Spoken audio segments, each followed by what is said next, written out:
দোলার বাঙালিয়ান রান্নাঘরে আপনাদেরকে স্বাগতম। আজ সংক্ষেপে দেখাবো কিভাবে মোমোটি বানাইছি। আটা বা ময়দা দিয়েই মোমো তৈরি করা যায়। আমি ময়দা দিয়ে করেছি। ময়দাটা আমি সুন্দরভাবে একটি ডো তৈরি করে নিয়েছি। ডো তৈরি করে নিয়ে সুন্দর করে লিচি তৈরি করেছি। লিচি করে গোল করে নিতে হবে। গোলটা যাতে সুন্দর সেভে আসে সেদিকে খেয়াল রাখতে হবে। তারপরে আমি চিকেন পুরটা দিয়ে নিয়েছি, ডিজাইন করে নিয়েছি। আমার মনে যে ডিজাইনটা আসছিল আমি সেভাবেই করে নিয়েছি। অন্য কোনো ভিডিওটিতে আর এক রকম ডিজাইন করে দেখাবো, খুব সহজভাবেই। মোমোতে অনেক রকম ডিজাইন করা যায়, কিন্তু আমি এই ডিজাইনটা করে নিয়েছি। এটা অতিরিক্ত সহজ। তাহলে দেখুন আমি কিভাবে এই ডিজাইনটা তৈরি করছি। একটি একটি করে কুচি দিতে হবে।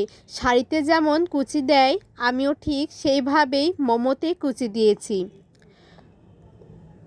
আপনারা দেখলেই বুঝতে পারবেন এই ডিজাইনটা বা এই কুচিটা দেওয়া অনেকটা সহজ।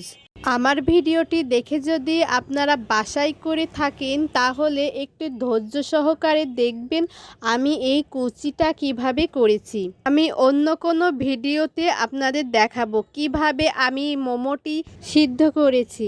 আজকে এই পর্যন্তই। কার কেমন লেগেছে অবশ্যই জানাবেন।